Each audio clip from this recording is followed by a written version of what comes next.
The moment you own assets, the financial rules quietly change and most people never notice. Before owning assets, credit is deeply personal. Every financial interaction revolves around the individual behind the application. Lenders examine employment history, income stability, and past behavior to decide whether trust can be extended. Because there is nothing tangible supporting the loan, risk is concentrated entirely on the borrower. As a result, credit is short-term, expensive, and tightly controlled. Interest rates are higher, repayment schedules are rigid, and even minor disruptions can trigger penalties. Missed payments are treated as immediate failures because there is no buffer in the system. The lender's exposure is direct, and any default represents a permanent loss. In this stage, credit feels fragile. It depends on consistency and predictability, not resilience. If income drops, flexibility disappears. A job loss or unexpected expense can quickly cascade into broader financial stress. The system assumes that without assets, there is no margin for error. Credit exists to be repaid quickly, not to be sustained over time. This creates a constant pressure to perform, to remain stable, and to avoid deviation at all costs. Credit is something granted temporarily and withdrawn quickly when conditions change. Once assets are introduced, the nature of credit shifts entirely. The focus moves away from the individual and toward the balance sheet. Lenders begin evaluating what can be recovered if things do not go as planned. Assets provide collateral, and collateral changes the risk profile of every transaction. Interest rates decline because potential losses are now limited. Loan durations extend because repayment no longer depends solely on uninterrupted income. Flexibility emerges because the system can absorb setbacks without collapsing. At this point, credit stops being emotional and becomes mechanical. A mortgage illustrates this clearly. Even though the loan is taken by a person, the existence of the property transforms the relationship. The bank is no longer betting only on the borrower's future income. It is lending against an asset with enduring value. This allows refinancing, restructuring, and extended timelines rather than immediate default. The same principle applies to businesses, investment portfolios, and institutions. As ownership grows, borrowing becomes cheaper and more adaptable. With assets, credit becomes structural rather than fragile. It is designed to persist, adjust, and recover. Lenders no longer ask whether someone can survive every disruption perfectly. They ask how the system behaves when something goes wrong. That single shift changes the entire experience of borrowing. Credit becomes a tool instead of a threat, not because risk disappears, but because risk becomes manageable. Before owning assets, income is directly tied to time. Money only arrives when effort is actively being applied. Whether someone is paid hourly, salaried, freelancing, or contracting, the structure is the same. Presence produces income, and absence stops it. Time becomes the primary input and money the output. This creates a hard limit. There are only so many hours available, only so much energy to give, and only so much stress the body can handle. Any increase in income requires more time, more effort, or more pressure. When something interrupts that flow, illness, burnout, layoffs, or personal emergencies, income drops immediately. There is no separation between work and earning, and no protection built into the system. This arrangement forces short-term thinking. Decisions are made under the pressure of immediacy. Time off feels expensive because it directly reduces income. Rest is framed as a cost rather than a requirement. Planning becomes narrow because the future depends entirely on continuous personal output. In this model, stability is fragile. Even when income is high, it remains vulnerable because it is constantly consumed by the need to keep working. The clock is always running, and the relationship between effort and money never loosens. Once assets enter the picture, that equation changes. Income becomes indirect. Money begins to flow from ownership rather than constant presence. Rent arrives whether work happens that day or not. Dividends are paid without regard for personal schedules. A business can continue generating cash even when its owner steps back. The key change is not how much income is earned, but how it is generated. Time stops being the bottleneck. Ownership replaces effort as the primary driver of cash flow. This shift alters how life is experienced. Taking time off no longer automatically creates financial stress. Slow periods feel manageable instead of catastrophic.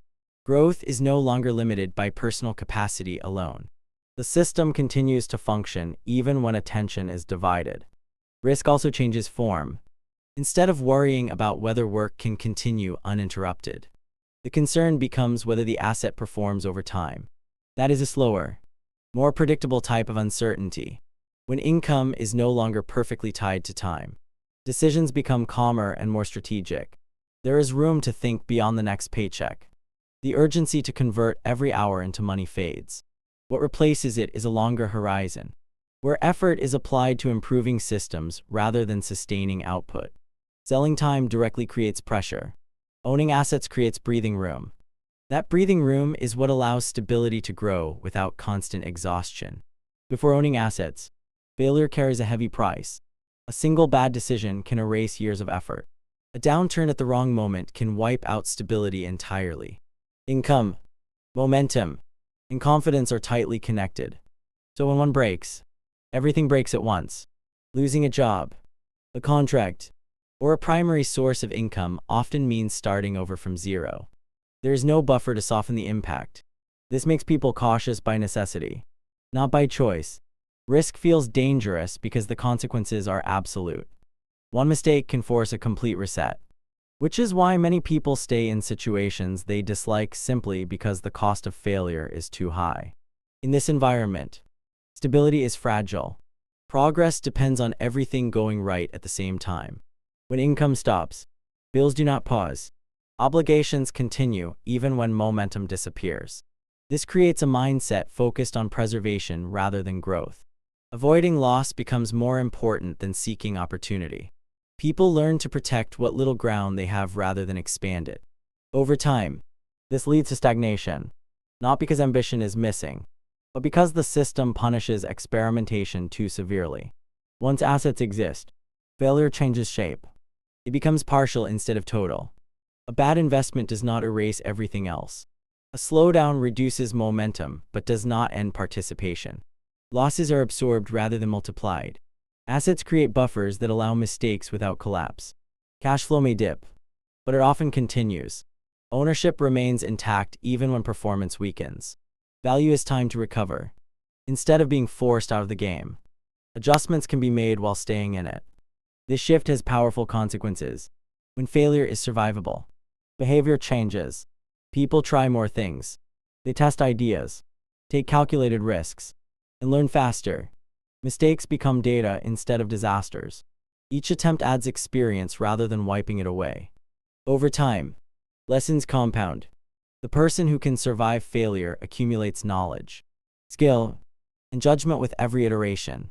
The person who cannot survive failure avoids risk and therefore avoids learning. This is why outcomes diverge so dramatically. Asset owners do not fail less often. They fail more often, but in smaller, recoverable ways. Their failures refine strategy instead of ending progress. Others experience fewer failures, but when they happen, they are final. One path allows experience to stack. The other forces repeated restarts. Success tends to repeat not because of luck, but because survivable failure allows people to stay long enough for learning to compound. Before owning assets, inflation feels like a constant squeeze. Prices rise first, while income lags behind or fails to adjust at all. Rent goes up. Groceries cost more. Utilities become more expensive. Yet nothing on your balance sheet grows to offset those increases. Purchasing power erodes quietly but consistently. Each year, the same income buys a little less, and the gap widens over time. Inflation in this phase acts like a direct tax on living.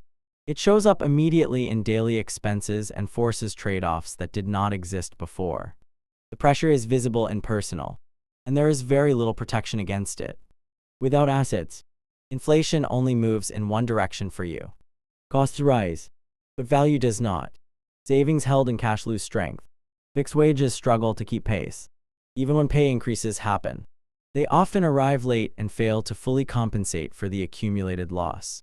This creates a sense of running uphill, where progress requires more effort just to stay in the same place. Inflation is experienced as punishment rather than as a neutral economic force. Once assets enter the picture, inflation changes character. It no longer acts only on expenses but also on value. Properties tend to rise in price over long periods. Rents adjust upward. Businesses increase prices as input costs rise, which flows through to higher nominal revenues. Stocks often reflect higher earnings in nominal terms. At the same time, many obligations connected to those assets do not adjust. Debt remains fixed in nominal value. Long-term contracts stay locked. Payments remain the same even as the currency used to repay them weakens. This creates a quiet but powerful shift. As prices rise, the real weight of debt shrinks. The amount owed does not change, but its burden does. What once felt heavy becomes easier to carry as incomes and asset values rise around it. Inflation, instead of being purely destructive, begins to work as a rebalancing force.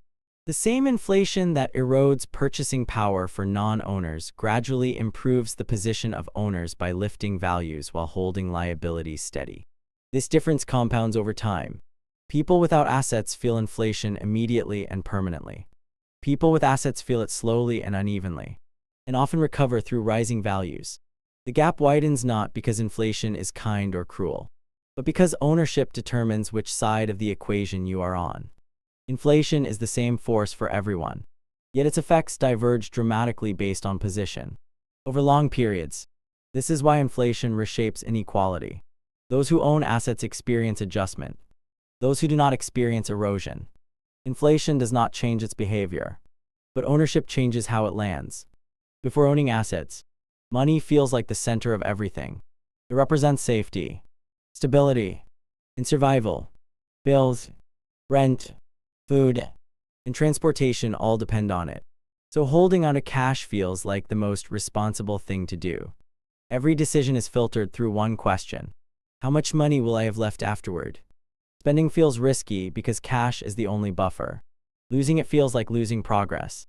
Saving becomes the primary goal, not because it creates growth, but because without money, options disappear. In this phase, money isn't our tool. It is the objective. Once assets enter the picture, that relationship shifts in a fundamental way. Money stops being the destination and becomes a connector. Instead of asking how much cash is available, the focus moves to where that cash should sit at any given moment. Cash flows between assets, fills gaps, absorbs timing differences, and keeps systems running. It is no longer proof of success. It is fuel. The presence of assets changes the emotional meaning of spending. Money leaving an account does not feel like loss. It feels like reallocation. Ownership rewires priorities. When assets exist, value is no longer stored primarily in cash balances. It lives in businesses, property, contracts, and long-term claims on future cash flows. Cash becomes temporary by design. It is held for liquidity, flexibility, and opportunity, not as a store of identity or achievement. This is why asset owners are often comfortable holding less cash than outsiders expect. They are not reckless. They are positioned. Before assets, spending money feels like stepping backward. After assets, spending money feels like maintaining or improving a system.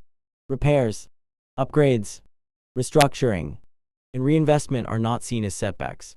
They are part of how ownership works. The same transaction that would feel irresponsible in a cash-only life feels necessary and strategic in an asset-based one. The difference is not the amount spent, but the role that money plays. This shift also explains why conversations about wealth often sound confusing. Someone can be cash poor and asset rich at the same time. From the outside, that looks risky or unstable. From the inside, it is normal. Cash exists to support assets, not replace them. Liquidity is managed, not hoarded. Money moves because movement is its function. In the end, money stops being the scorecard. It stops defining success. Assets take that role instead. Money becomes something you use rather than something you protect. That change is subtle, but it marks the final transition. The system may start treating you differently once you own assets, but the deeper change is that you start treating money differently too. If this changed how you think about money, watch the next video here and keep upgrading the rules you live by.